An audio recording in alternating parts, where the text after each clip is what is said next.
Vaughn Sigmon, the business mechanic. I've been giving businesses tune-ups for decades now. How about we talk about a tune-up for your business today? I've got a topic I want to give my opinion on. I've got a very strong opinion around this. It's how to give a performance review. Almost every company does it. Almost every executive and manager, in my opinion, does it very poorly. Let's talk about the feedback that employees are giving, Gallup, etc., on how badly these performance reviews are given. So, most managers and executives do their performance reviews once a year. They give feedback once a year.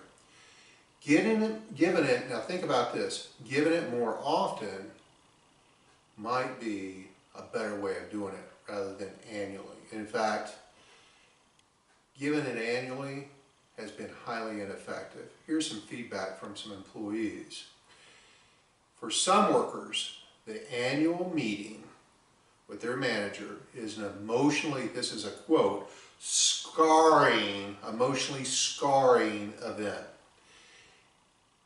It brings about a humiliation, disengagement, and in fact, a sample that Adobe conducted out of 1,500 office workers, 22%, almost a quarter, admitted that they cried after the annual review, cried after they got their annual performance review. Now, a lot of them said they quit. In fact, almost 25% said they quit after their performance review. Wow, that's pretty bad. Now, here's something that was really surprising to me. More men said they cried than women after their annual performance review. How frustrating that's got to be for employees. And we as managers and executives, I don't think always understand how we're coming across. I believe the performance review, especially the annual performance review, has become a gigantic chore that executives and managers just want to get through. So why are they doing them? Well, let me go through a little list here. They feel like they have to. It's something that's required. Everybody has to do performance reviews and get a performance review. We got to give feedback to our employees, right? We got to give raises. Everybody's got to get a raise once a year or annually, right? They got to make somebody understand how they're performing, or they got to make an employee understand how they've got to do a better job, or they make they need to make an employee feel valued. Well, think about that last one. You want your employees to feel like they're valued, but nearly a quarter of them cry after they get it. Not a lot of value in that one. The tried and true and tired and outdated performance review program has got to be trashed. The ratings, rankings, subjectivity, etc., all that goes on, this gigantic download that happens once a year that the managers and executives deliver and hate. The employees, for the most part, don't get a lot out of it. A lot of them cry or quit after they get it. We got to get rid of this thing. Nobody likes doing them. 20% plus quit. How can you as a manager, unless you've got a pretty effective process in place, can remember a whole year's worth of performance? How does that even happen? Most people remember about the last 90 days at best. And so the employee remembers most of the great things that they did during the course of the year. Do you think the manager remembers all the great things that employee did during the course of the year? Probably not.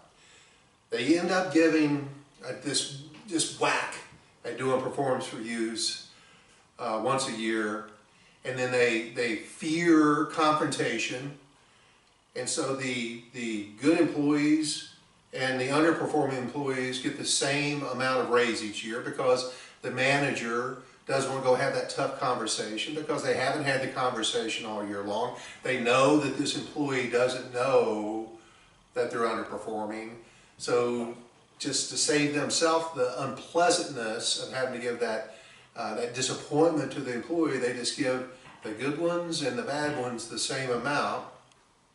Think about if you're a really great, highly performing employee and you find out this schmo next to you is getting the same raise you are. What's that going to do to your performance? But it happens every single day. In some industry, in some company out there, managers are giving reviews to employees that don't deserve a raise. And everybody around that employee knows they don't, but the manager is dreading, avoiding that unpleasant conversation. In fact, recently Gallup surveyed managers across the nation. 70% of them said they hated or avoided what they deemed as confrontational conversations with people because they didn't want to go through that pain. They were afraid of it. So they just didn't give the feedback. It's a challenge. It's unpleasant to both the employees, it's unpleasant to the managers. Most managers just want to get it over with quickly because they haven't taken the time during the course of the year to be giving constructive feedback to their employees that is valued, accepted, and understood. Many employees don't even know what's expected out of them in the beginning of the year. They're just out there doing what they need to do and find out by the time the annual performance review comes about what was expected of them, and they weren't doing that. That sucks. It has to be this two-way interaction. One, there's got to be goals and expectations set up at the beginning of the year. During the course of the year, there needs to be some kind of interaction that goes on between the manager and the employee that lets them know how they're performing. But more importantly, when it comes down to the review itself, it's got to be a two-way conversation. It can't be this giant dump on top of the employee's head where they get little or no say. And typically this is how this happens. Let me give you your annual performance review. You suck at this, you suck at that, you suck at this, you suck at that. Now, what's your feedback? Well, all you hear is rage as the employee. You don't want to say a thing. Now, not all of them go that way. I'm over-exaggerating a lot, but I want to make my point. Let me tell you, it doesn't have to be this way, even in an exaggeration.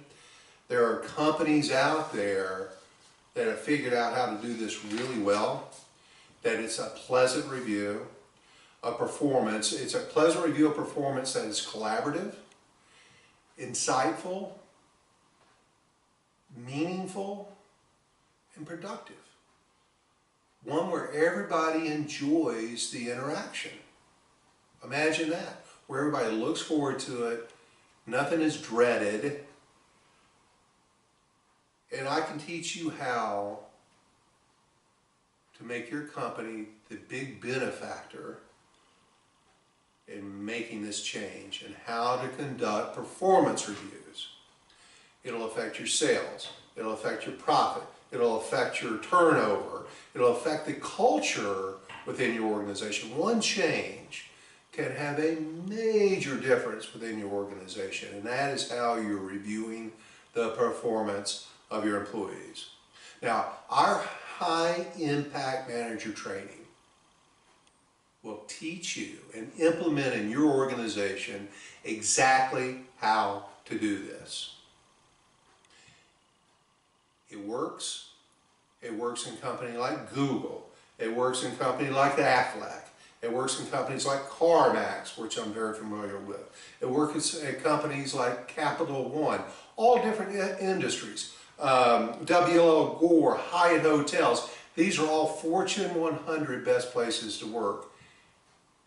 Our high impact manager training program utilizes and implements in your organization the same process the best employers on the planet reviews their employees.